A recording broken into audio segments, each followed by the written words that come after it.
Okay, I'm going to help Roz get in.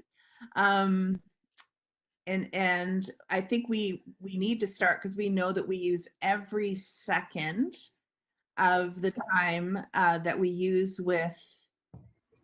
have with Josh. So we're really excited about this session because this is one we've been waiting for a couple weeks, and we're really thankful that the technology is working and Josh has got everything connected, and we're ready to go and talk, learn a little bit about blue whales. And probably as we go, we're going to learn a little bit about anatomy of the blue whale and how to draw the largest mammal in the world. So I'm going to turn it over to you, Josh. Okay. Hello, everyone. Yeah, my name's Josh Mangeshig Pawis-Steckley. I'm a woodland artist. I'm from Wasauksing First Nation. I'm Anishinaabe or Ojibwe. Yeah, woodland art. Let's see here. I'll show you a few examples to show you what it's all about. Share file. Let's see here.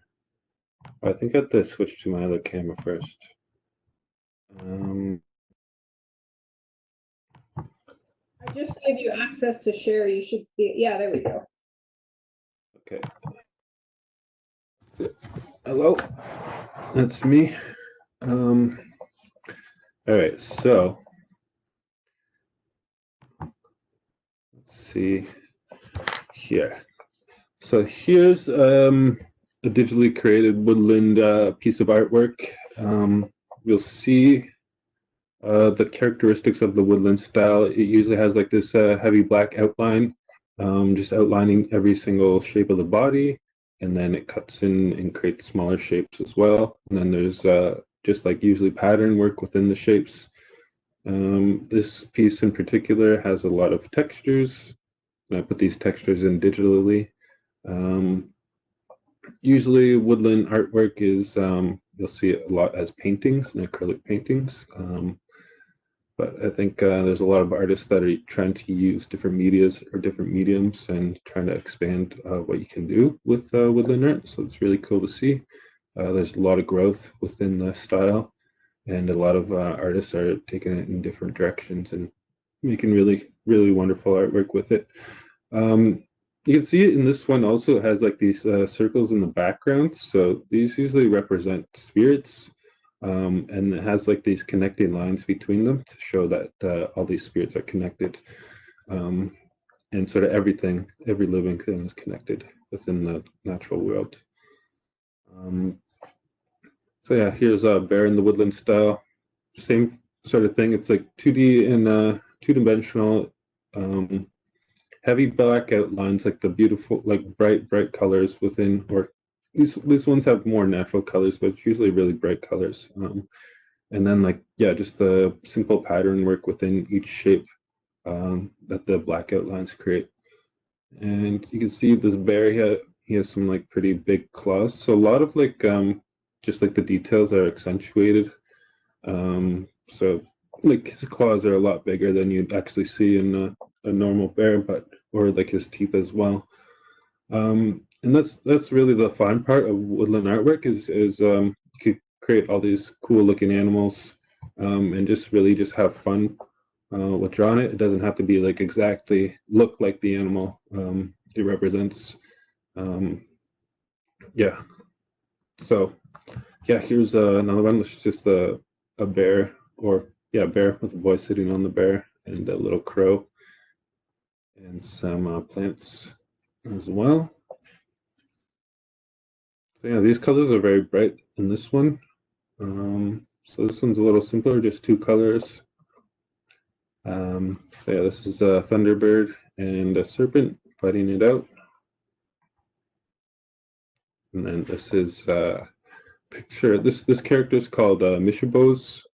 He's I guess a character in our traditional stories. So if anyone's heard of Nanabush or Nanabojo, Nanabush, he transforms, and one of his characters that he transforms into is the Great Hare. and the gray hair is named Mishabos. So yeah, like a lot of traditional stories are painted with the woodland art style. And it's a great way to tell stories. I'll show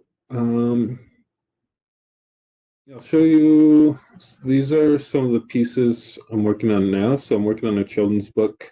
So it's sort of taking woodland art in a new direction, trying to make it work within the children's book medium. So here's a few pages. You can see like the heavy black outlines and sort of all the cool shapes, but this sort of, I had to try to make it look 3D or make it look like, yeah, people in like everyday environments. So that was a bit of a challenge because it's usually two-dimensional in nature, so I had to sort of add all these shadows and shading to it. And yeah, it's turning out really well. I'm really happy with how it's turning out. So that's what I'm working on right now. And today we will be working on a whale. So I'll just take you through the steps of it first, and then we could go on to drawing. So we'll start out just by drawing like the basic shapes of the whale. You can see here, it's just a bunch of circles, and we'll just like get the shape of the whale's body and add his like fins and yeah, just everything to the whale. Once we get that down, we'll just like start outlining it and creating a more defined shape of the whale. And then we'll go on to erasing those first lines, and then adding these like little emphasizing lines within each line. So this will give us the line weight that we're going to use when we color in with black marker. And so we'll just see like that, we'll just color it all over with a black marker. And that's how you get the heavy black outline. And then you can go in and add all these different colors. So I sort of just start by doing an outline of every shape, and then adding some more pattern work within it, and then adding more colors. And this is all done digital, so it's a little bit easier to add all these different elements to it. Like if we're just doing hand drawing, like adding these like little white dots, that's kind of fairly hard to do with markers and pencil crayons, because we can't really have a white marker. It has to be the color of the page. So yeah, it's a lot easier just doing digital. But yeah, and then like I added a background, but we won't be doing that today. So yeah, there's the final sort of whale illustration we'll be doing, and then I'll switch back to my camera now and just take you through all these. Josh, just before you start, we did have one question from AJ and Charlie. They're just wondering what your children's book is about. So that one's about a politician. Her name is Sharice Davids. She was one of the newly elected congresswomen in the States, in Kansas in particular. So yeah, the book's a little autobiography about how she got to where she is now. I think there was only 2 Native Americans elected this past, like that was in the 2016 election. So yeah, and she's a Democrat who ran in like a all red state, so it was a very monumental achievement for her. Awesome. Yeah, so, and I'm doing another one as well for Gravel Books. What did you use for coloring? Yeah. I used, let's see, got my iPad here, so I use this. And then I have this Apple Pencil. So let's see if I could show you what program I use on here quickly. So I use a program called Procreate, and these are all the files I have on here, all the illustrations. Yeah, you could click one. See. So yeah, there's one of my illustrations. Could draw on it. Oh, you can't see that, it's a little too small. Yeah. It's pretty fun to use, and it's pretty intuitive. It's got like all these different layers, so you can. So I have like the glasses on a layer, so I could take the glasses out, and then the black on one layer, and so that just makes it easier for editing. Like you could edit one single layer and not have it affect any other layers, which makes it really easy. And you could change the colors a lot easier as well. So yeah, that's that. That's what I use usually for doing all my work is that app. Now I used to draw it out with like pen and paper what we're going to be doing, and then scan it and then color it in Photoshop on my laptop. But I just recently got this iPad, and it just makes the whole process just a little bit easier. So I just gotta find my pencil here. I just had it. I guess I'll switch to my document camera.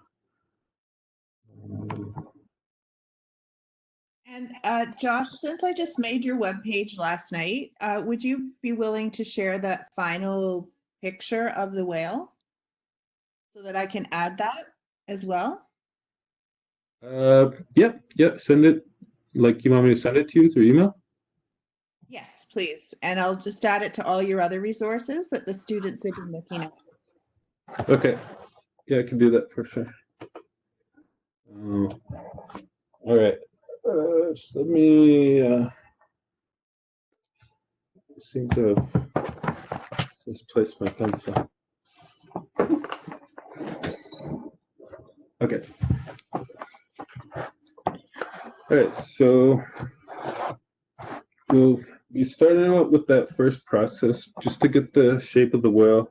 We'll be breaking it down into smaller shapes. So to get like the big shape, like the barrel shape of the whale's body, I broke it down into like 3 sort of circles, and then I'll just be like drawing a bigger circle around that. So it sort of comes around bigger in the middle of the body. So I just started out with a circle for that. So we'll just do it like sort of in the center of the page here. Just a big circle like this. So that would be like the middle of the whale's body. And yeah, just try to draw in these as light as possible so these will be erased later. So yeah, just start out with a circle like this, and then we'll be doing a smaller one to the right of it. This will be, I guess the head of the whale or the mouth, the tip of the whale. This is a smaller one to the right, and a little sort of, to the right, and sort of parallel to the top of the circle here.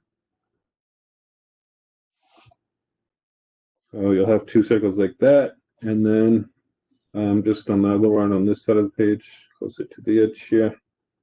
And this is where the tail will start. So sort of a small one like this. Just clean those up.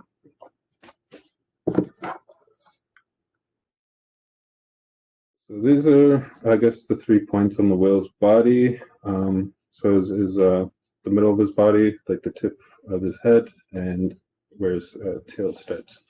And then we'll just be circling around these 3 circles to create the actual shape of his body. It's just like a big, so this one's a little small here. Make it a little bit bigger.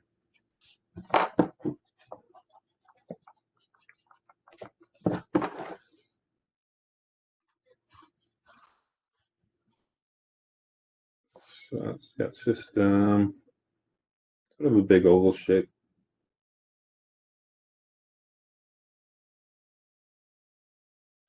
Just like that.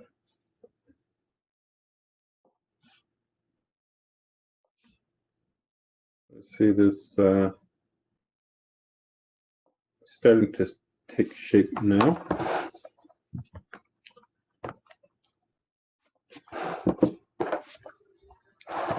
So just, yeah, it looks something like this. Kind of looks like a boat. It's got a big belly. You'll see his belly curves down a bit more than the top. The top's a little bit straighter. Yeah, it looks kind of like an eye too.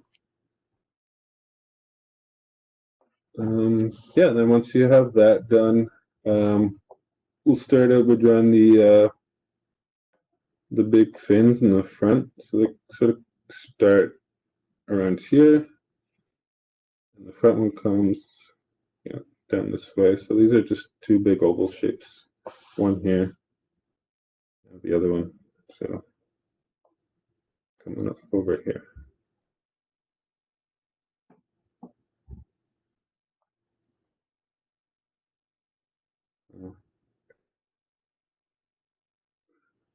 There's two ovals. These are the front fins. This one will be behind his body, so you won't really see this part. But just to get the whole shape in there, just so you see what the actual shape looks like. And then, yeah, his back fins start over here. So something like this.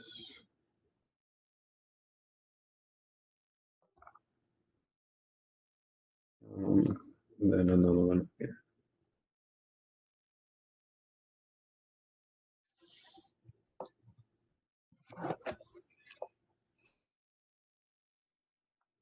And then he has one more fin, just a tiny little dorsal fin on the back of his body here. So it's just like a little triangle. Yeah, and we're just going to make sure, Josh, that everybody has a chance to catch up now. Yep. And it's a little bit bright over Right. on the left-hand side. Yeah, that's a bit better. Yeah. Okay. And if you could move it up just a touch, please. Perfect. Thanks.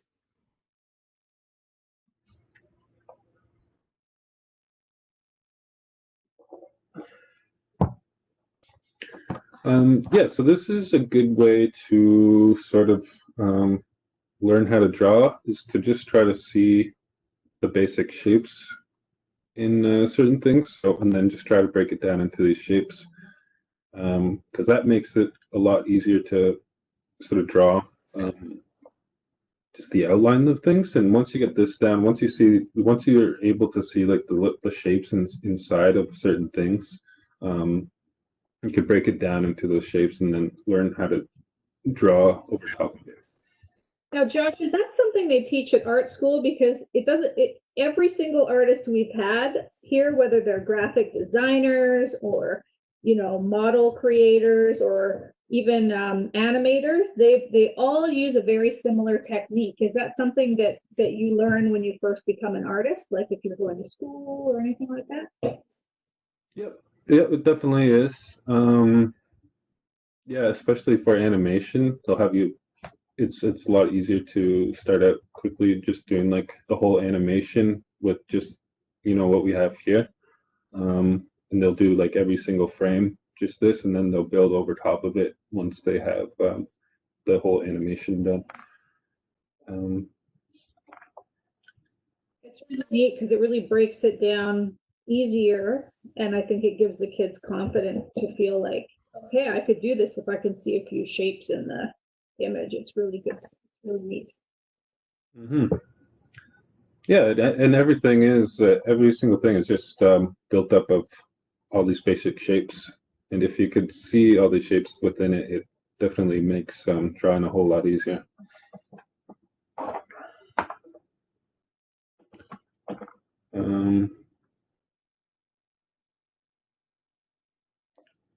So, all right. Boys and girls can just say yes if you're ready to move on. Let Josh know in the chat, or Mally and I say, okay, I'm ready to move on, or just wait, give me another minute. Let us know, okay? Okay, Izzy, we're gonna give you about 1 more minute, just to let Izzy catch up. So we'll start in 1 minute, Josh, sound good? Yep.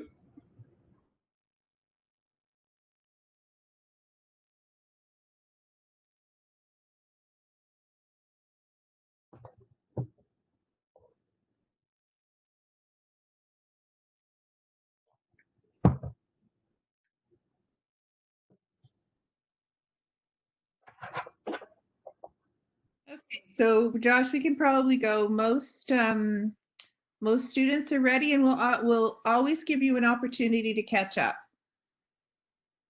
Okay. So now I'll just take out my eraser and start erasing some of the lines we don't need, mainly these 3 circles here. Go ahead and erase these. And that's why it's important to draw as light as possible, so that it doesn't leave smudge marks. You'll see in mine, my pencil's a little bit, I'll do a little bit too hard, so you'll see some smudge marks. And also, it depends, if you want to get really good at drawing, you'll use a bunch of different pencils. You'll see this one's HB, so that means it's hard black, which means it's kind of in the middle. And then there's like there's a bunch of harder pencils, just H pencils, and it goes in, they're numbered from like H1, 2, 3, 4, 5, 6, 7. And the harder it is, like the lighter the line is, and then you want to use harder pencils for just like doing sort of like light sketching like this. And the black ones, they're like a softer lead, so they'll get darker. It's easier to shade with those ones, so you'll use those more for shading. Okay, so we erase these sort of circles here. Just get all these out of the way. And so this, and then we'll just be drawing over top of the lines we already have a little bit darker. So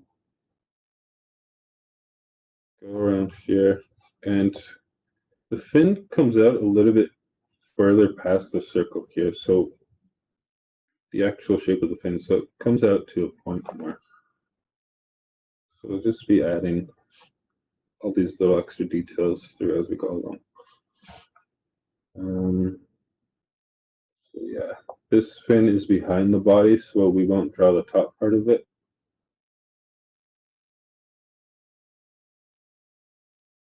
Comes out like that.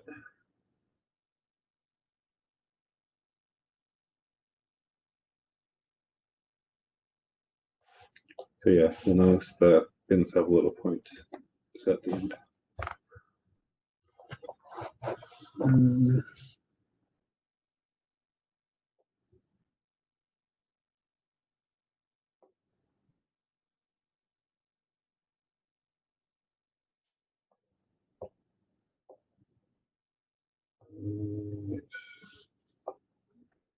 Add a mouth. The mouth, so it comes up around here.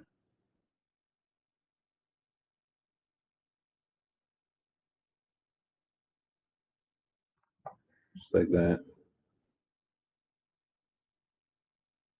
Pretty long mouth. The eyeball sits around the end of the mouth here, so I'll just drew like a circle for the eyeball, and then another little circle within it. That's the shape to it too.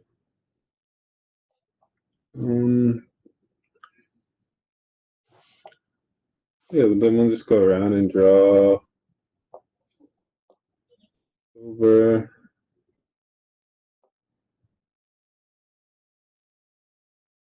the entire body. Just a little bit darker, and just get it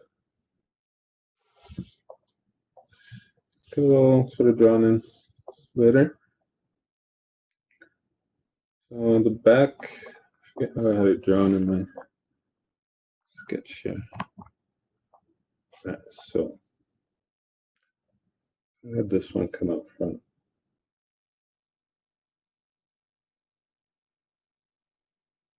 So yeah, you'll notice the little point at the end of the fin as well here.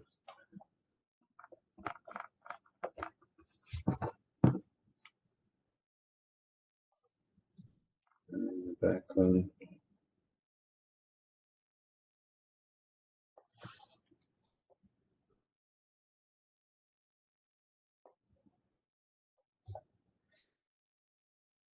Yeah, there's the shape of the whale.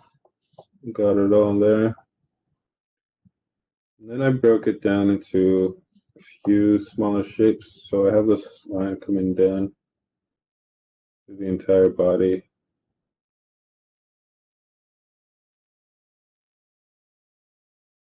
And sort of comes up and attaches to the mouth. So that separates his belly from the back.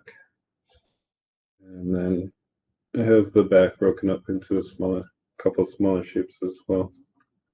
Just a couple lines anywhere sort of along the back. So maybe we can let the students get caught up to that point, Josh, before we start breaking them into shapes. That's amazing. And Charlie and AJ, you're lucky to have an HB drawing set. I was just looking to see if I had anything else other than an old pencil. You're lucky.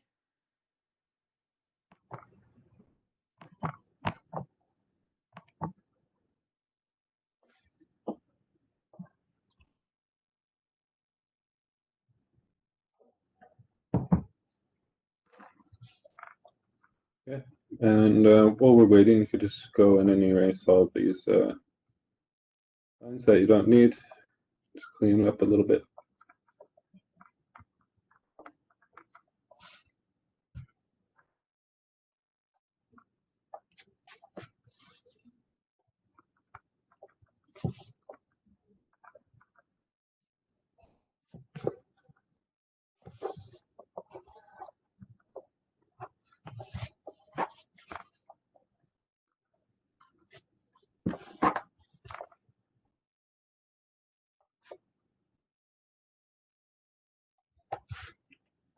So Josh, maybe you could, as they're getting caught up, maybe you can explain to the students, because I'd be fascinated to know as well, how did that politician find you and ask you to illustrate her story? Well, it wasn't the politician who contacted me directly.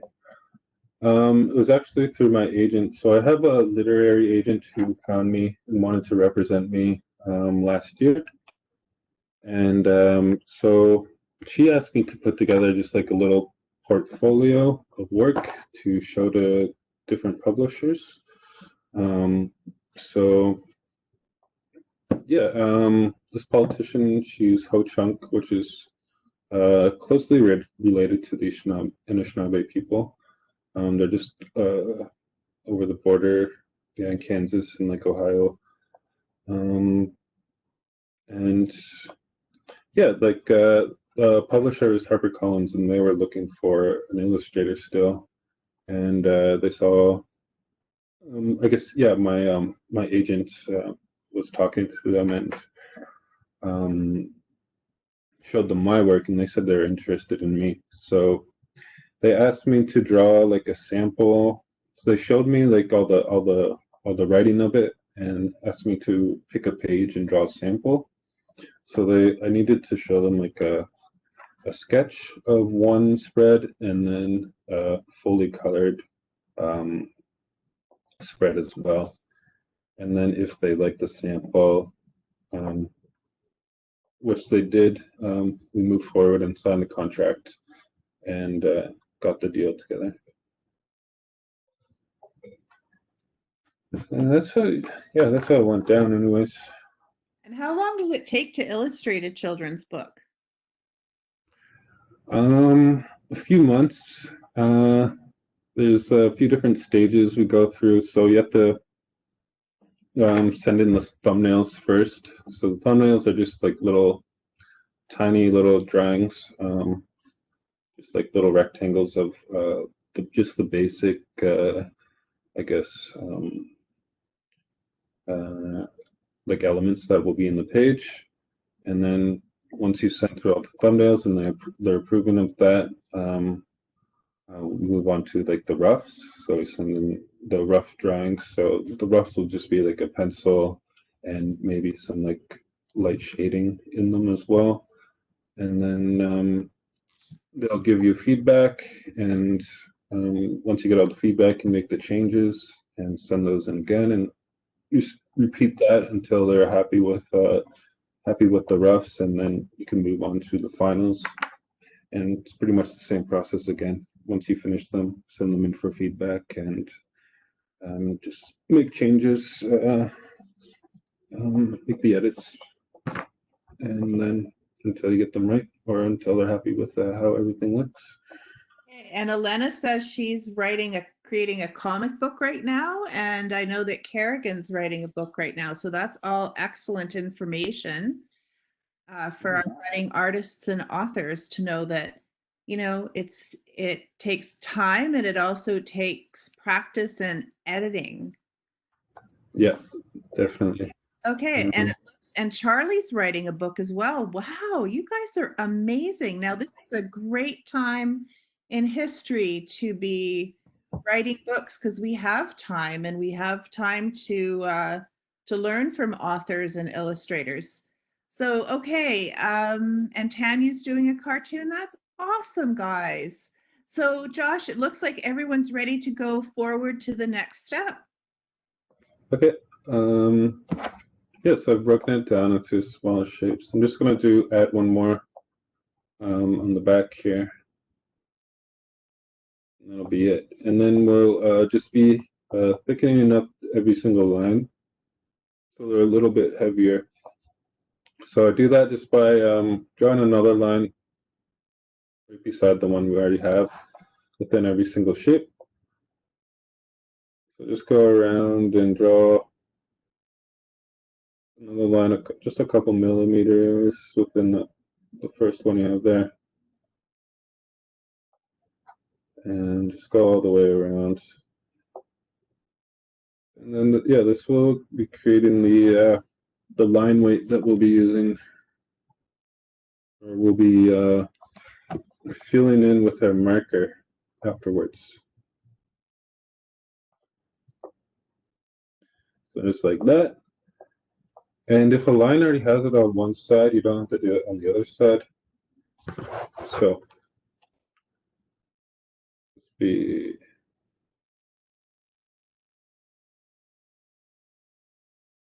something like that. So we don't have to do this side again.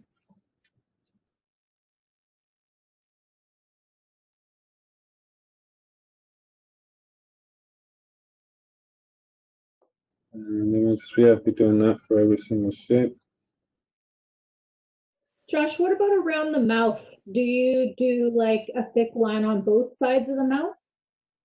I did a pretty thin one. Like usually for, I guess, like facial features, I sort of just make it like a little, lighter, so it's not so distracting.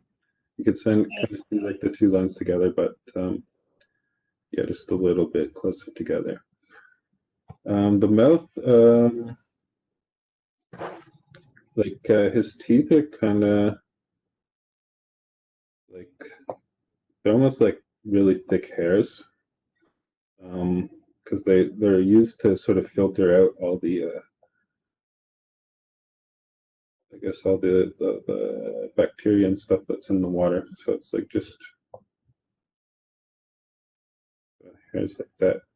The students know what that's called. Rael, do you remember what that's called? Baleen.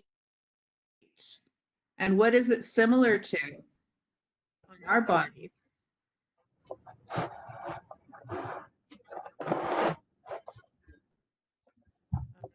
Could be skin, a little harder than skin.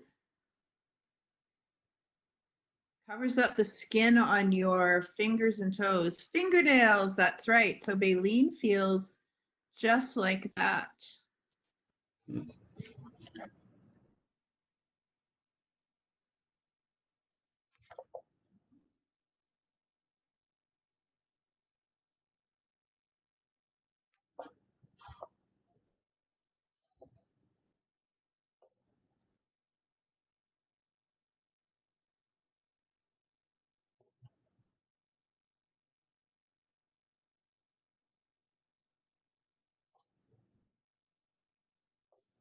Okay, we'll do a test. Tatiana, can you hear me now?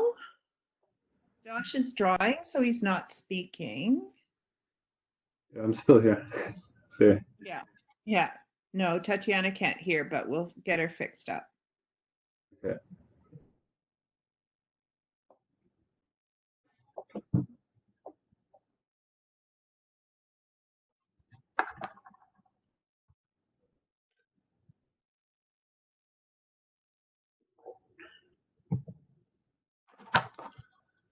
All right.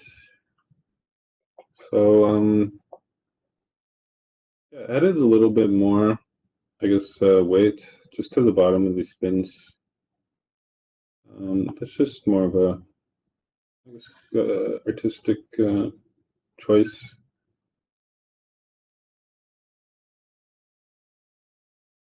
Um, it's not really required. I just do that in my,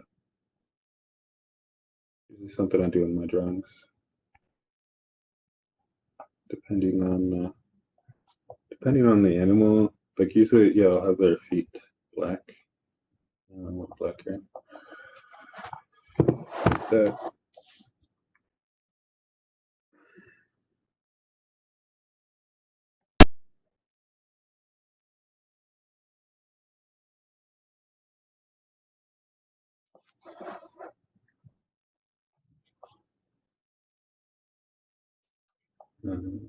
Yeah, I'll do the same for these ones as well.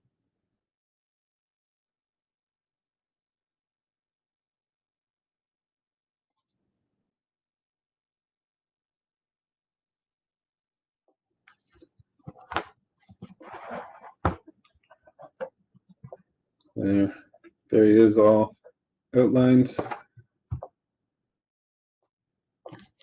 Just, my lines are a little wobbly, so I'll just go in and sort of straighten them out.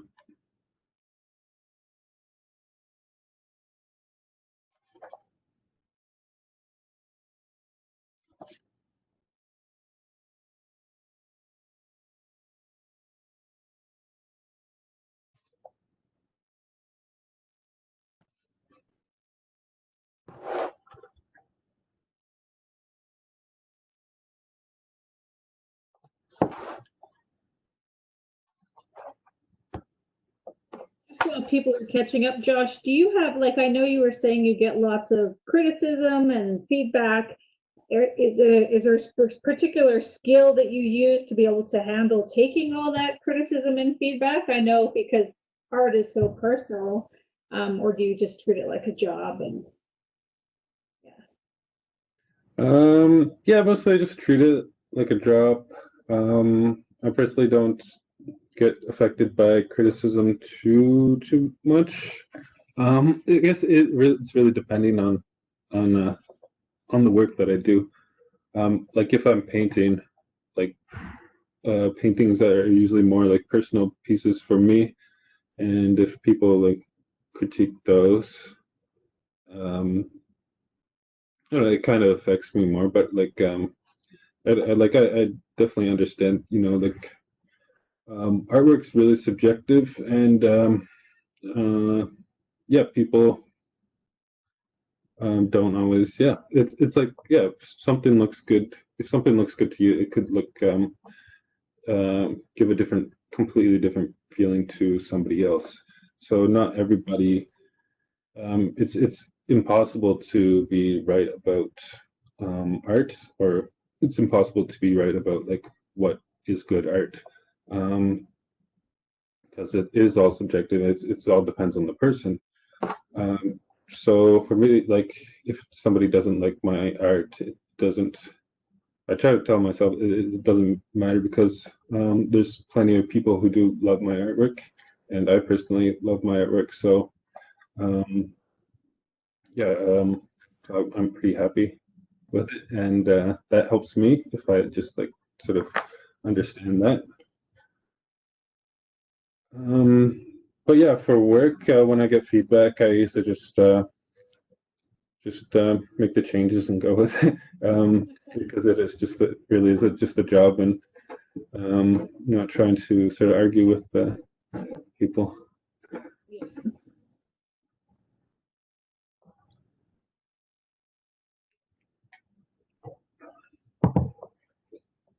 Yeah, I try to like when I'm working for clients, I try to understand what they're looking for as best that I can, so there isn't um, as much feedback or like as much criticism, because it's what they're looking for. And you got to keep that in mind when you're working with clients. It's it's their vision of what they want. So you have to try to. A part of the job is trying to understand what they're looking for, and then try to draw the best of your abilities.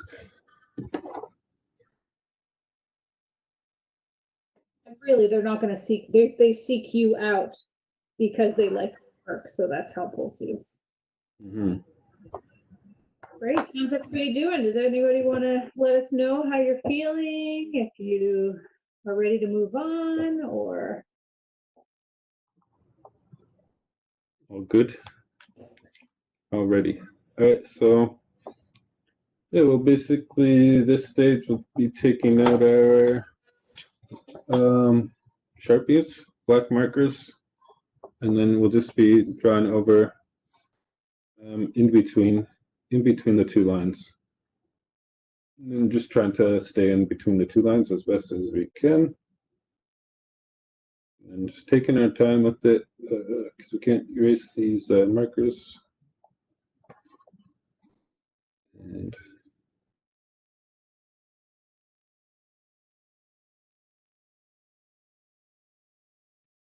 doing like that. And that's why it's like, that's why I find it's really good to have the double lines, is because they act like a guideline for you. It's just a lot easier to stay within the lines. For me anyways, it's like yeah, and if you don't have a black marker, that's fine. You can just color darkly with your pencil or with a black pencil crayon, or even a crayon would be fine. And Tanya says, yep, you learn from your mistakes. And sometimes in art, if a mistake happens, it actually turns into something quite beautiful. It's not really a mistake. So yeah, for sure. I'm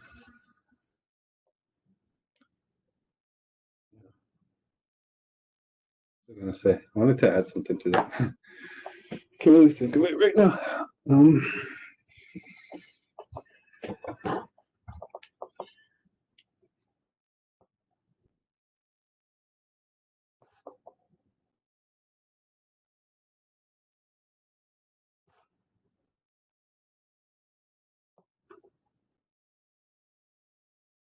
Yeah, like Bob Ross always talks about happy mistakes, and that's a good perspective to have when you're drawing.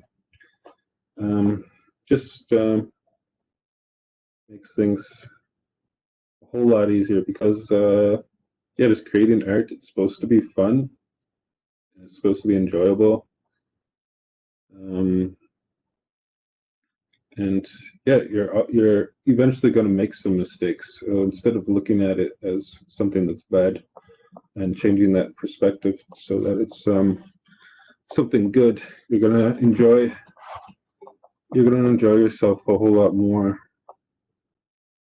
And yeah, just perceiving it that different way makes a complete difference.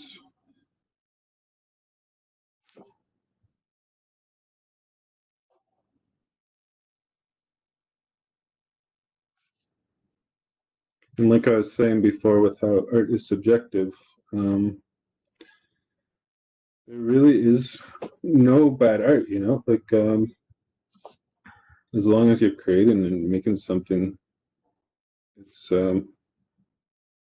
that's really the whole point of it. And there'll be someone out there who will enjoy your art or think it's good or think it's beautiful and draw some sort of inspiration from it. And yeah, it's just it's good to keep that in mind, you know. It's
So a question that I have for you, Josh, is I know when I was in Vancouver and I was at the hotel and they had some of your artwork on display.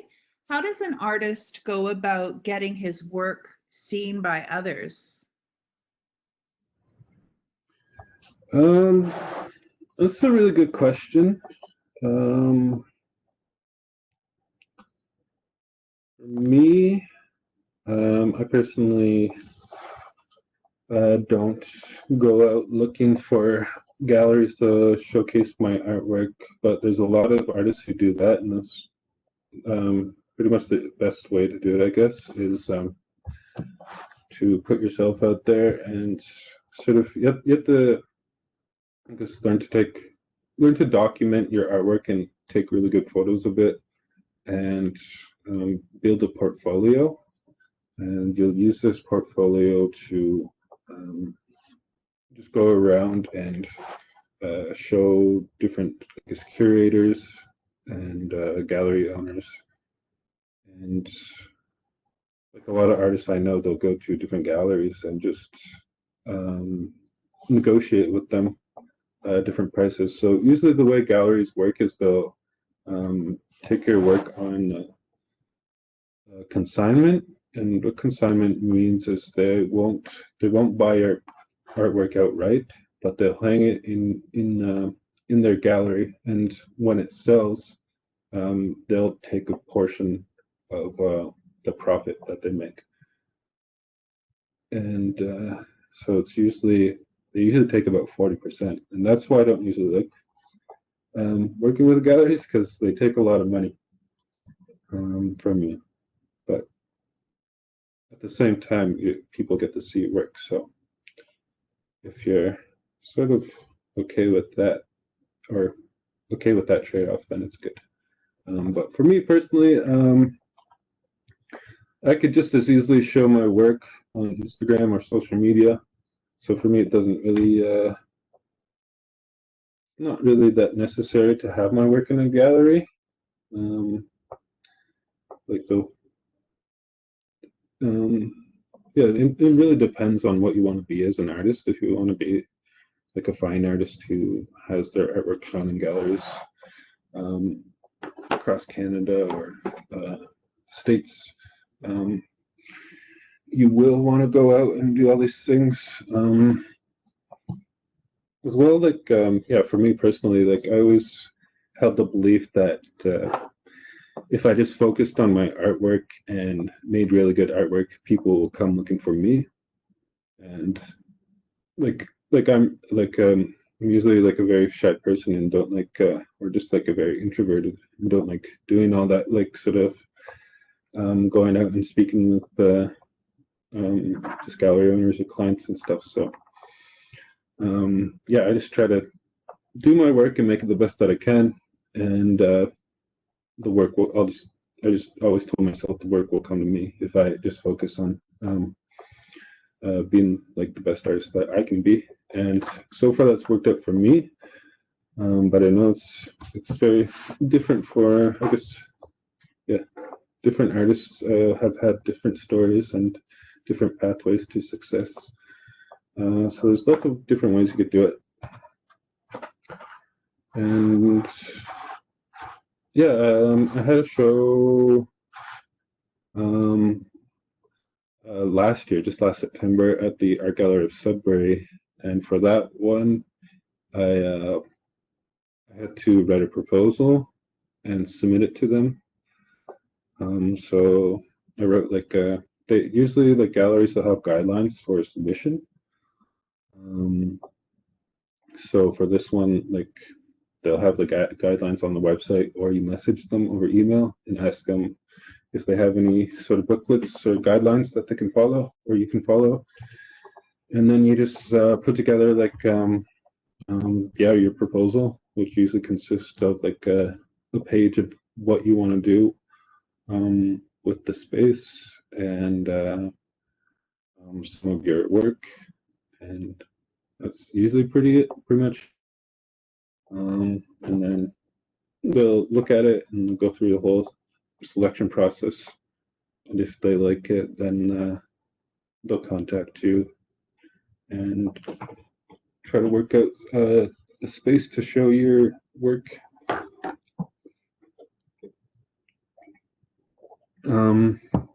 You could also try to find a representative too, an agent, and they will be the ones who contact the galleries and different clients and try to find people to buy your work.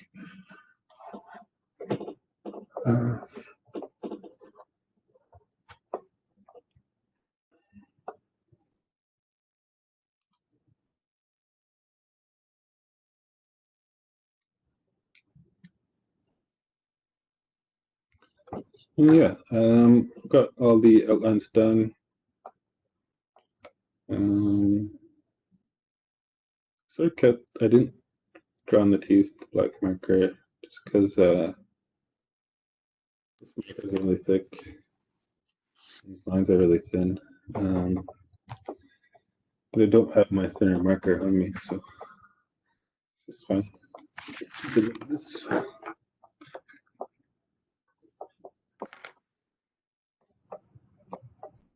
Try to erase these. Great, Josh. And I'm sure Tanya and Tatiana, yours are awesome too. And Tanya says she wants to make cartoons when she's older. Cool.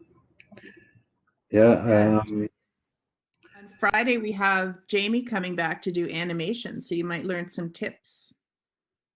Nice. Yeah, the kids have been really lucky to have animators and artists and authors to talk to them. Cool. And Carol says she's learning a new appreciation for woodland art. And Jordan says her whale looks mad.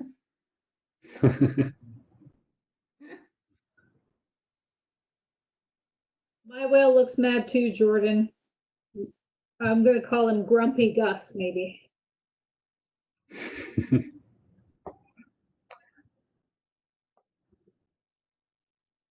Yeah, it could just be the shape of the mouth, because it curves down a bit near the end. It maybe look like he's frowning or in a bad mood.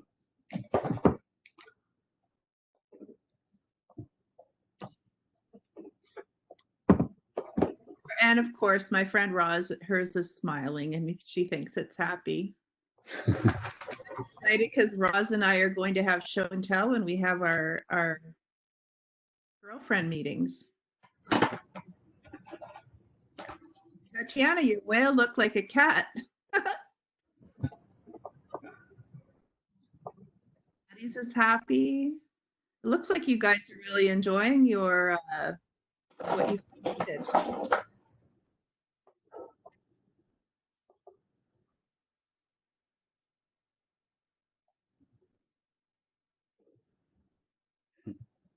Josh, we have a little bit more time if you want to show the students how to maybe add some of the color blocks into there.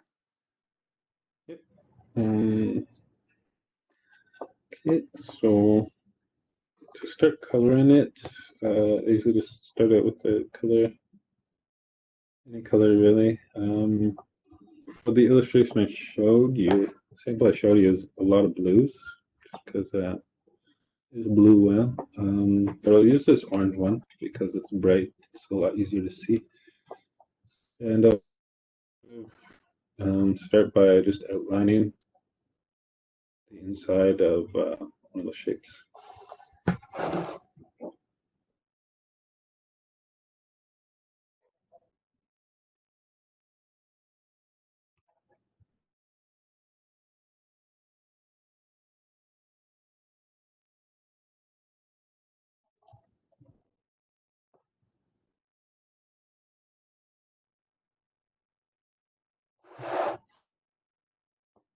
And I'll just do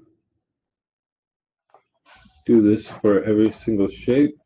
Sometimes I'll pick a different color and change it up. There's a lot of creativity you could do at this stage. This is usually where I like to use my imagination and just sort of go with the flow. Yeah, I don't really like have an idea of what I have in mind when I start coloring. I'll just sort of go with it and start drawing in shapes and patterns. I think it's a lot funner for me to just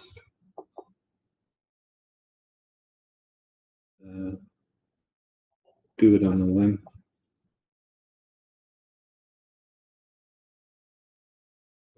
Just adding these shapes, yeah, something like that.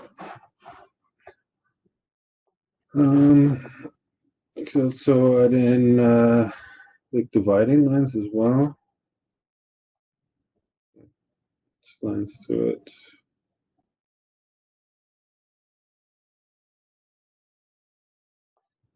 Something like that. Another pattern that's used fairly often is circles.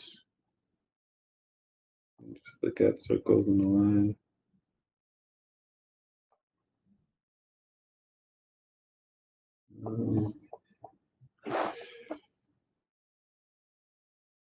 Yeah, there's plenty of different patterns you could use. I'll do another one here. I'll do it in this. So a lot of time it's just like different colors.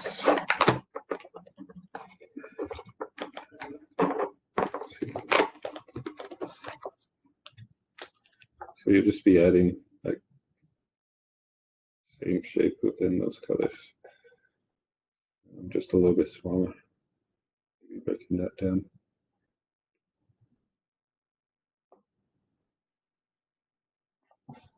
Something like that.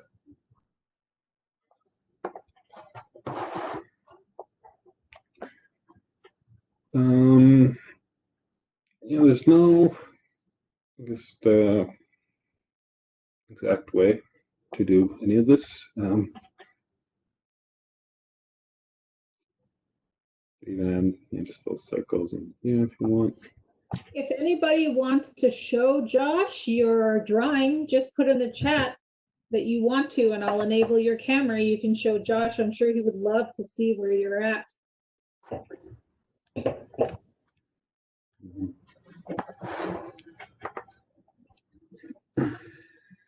Yeah, and like since the whale, he has like those lines on his stomach. I'll usually draw those in too. Just come all the way down to his body. Okay, so there's a couple kids that said they wanted to show. So Tatiana and Gabriella and Charlie and AJ, that you guys can enable your camera now. I've let you, and I'm just trying to figure out what's happening with Gabriella. I can't, for some reason, enable you. But go ahead, Charlie and AJ and Tatiana, you can enable. Oh, look at that. Cool.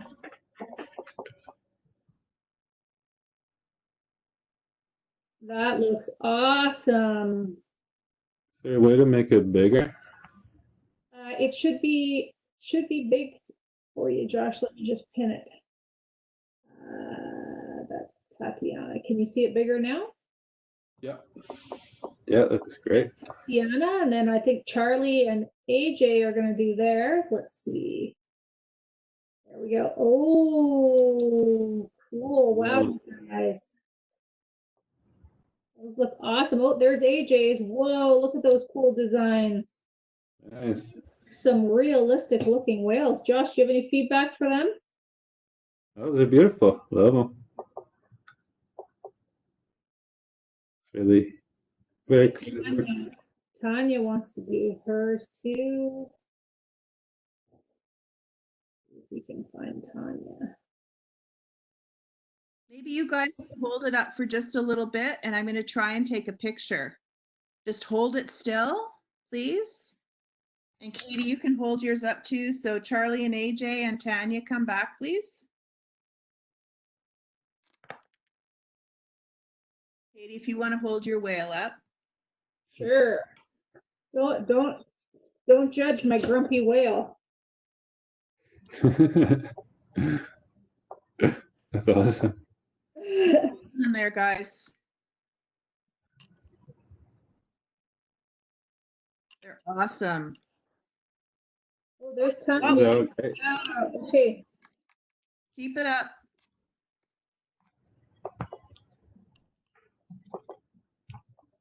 I'll make yours big really soon, okay, Tanya? Once okay, keep yours up, Tanya. We'll show Josh a big version of yours.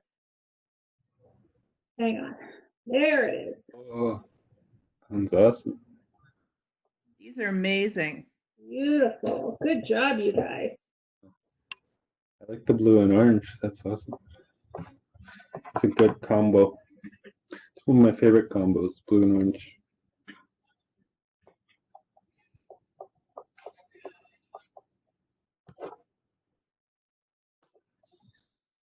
Want to show his again? There we go. Awesome. Thanks, you guys.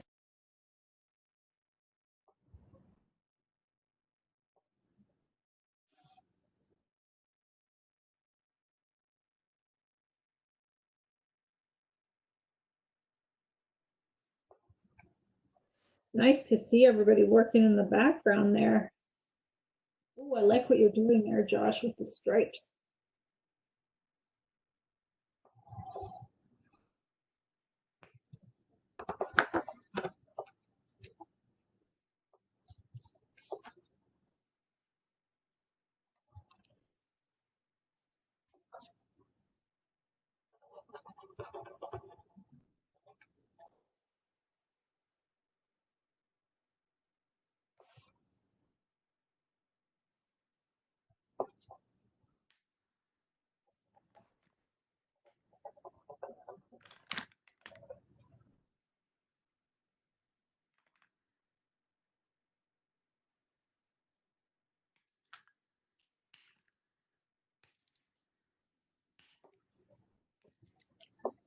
Yeah,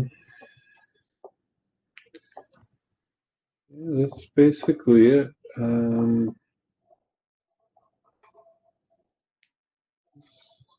Yeah, so you start out with this outline here, and then for the patterns, you could draw inspiration from like the actual real animal, like these lines to the belly.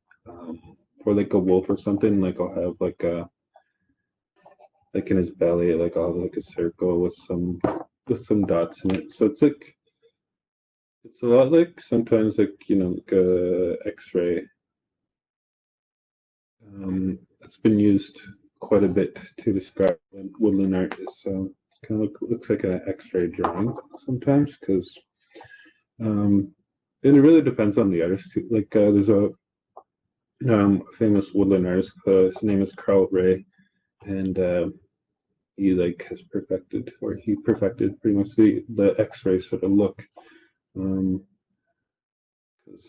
Yeah, he'll use like some of his patterns. It looks like maybe like the animal's rib cage or like his throat and his neck. So, and he'll do that using like different patterns. So it's really cool. You could also draw inspiration from different elements like these sort of look like waves.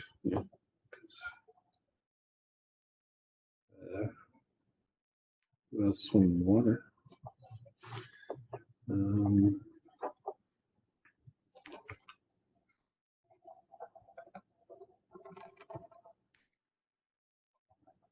And yeah, you could just also study some of your favorite artists and sort of notice the patterns that they use.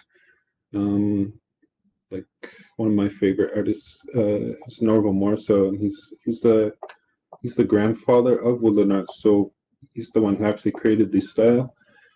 So I'll just like study his work sometimes and just notice what sort of patterns he uses and what sort of color combinations he uses and sort of this. From a community just a little north of me called Kiwewan.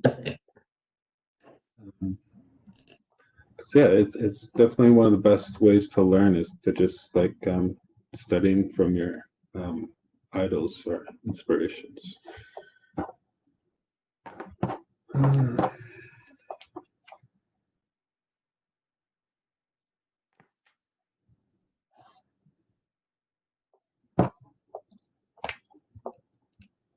I think we're almost out of time there, Melly. It's already almost 10 after 12. Wow.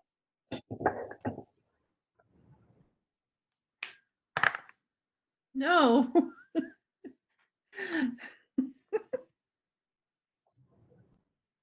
I know, right? It's like, oh, I'm really enjoying this.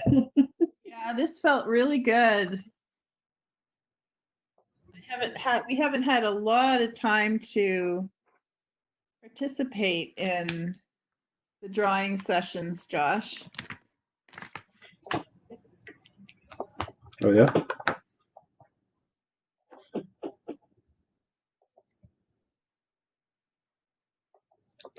What we're hoping the students will do is they know how to find how to share their work. And once again, we'll always share with Josh. And I know he really enjoys that when we do share with him. So when you're finished your whale or anything else, because we know that some students are still working on work from last week, we would be happy, really happy to see it. And Katie and I will be putting, we're going to make a little art gallery on our resource page on the website. So if you could also give us permission to share your work that way, we'd really like that. Mm-hmm. Very cool.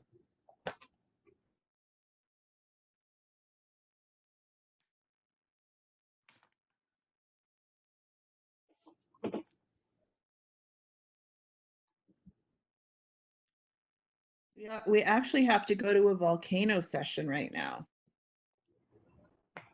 Oh wow. That's exciting. Thank you so much, Josh. This was wonderful. I really enjoyed this today. Yeah, thank you. Miigwech, can you say thank you in Ojibwe as Miigwech? Do you speak Ojibwe or Ojibwe, Josh? Is it the same? Ojibwe, yeah, it's Miigwech. Miigwech, yeah. And you know what we didn't ask you to do, Josh, is put the Ojibwe name for whale. So I know the students really like that when we learn the name. Okay. Let's see. I don't know it offhand. Let's look it up right now. Or Kerrigan, I know. Tatiana, can you put a horn on your whale? Absolutely. Are you going to turn it into a narwhal? So it doesn't show up.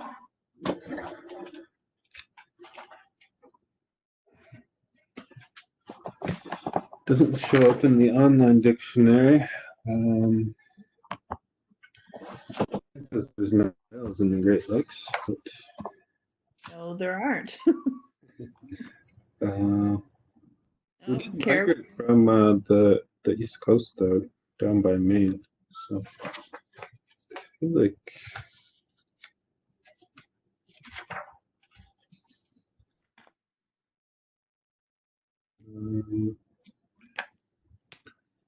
doesn't look like it's in here either. There's a few versions that I found.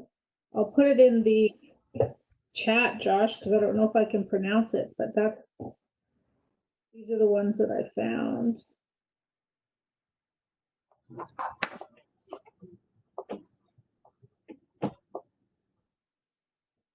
I'm not sure if they're correct or not, but Chimanamek.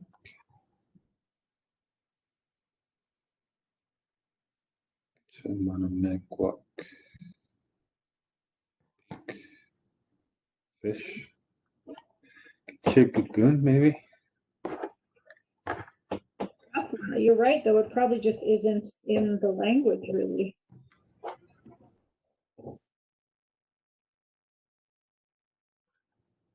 I did just order a book that has a lot of newer words. It hasn't arrived yet.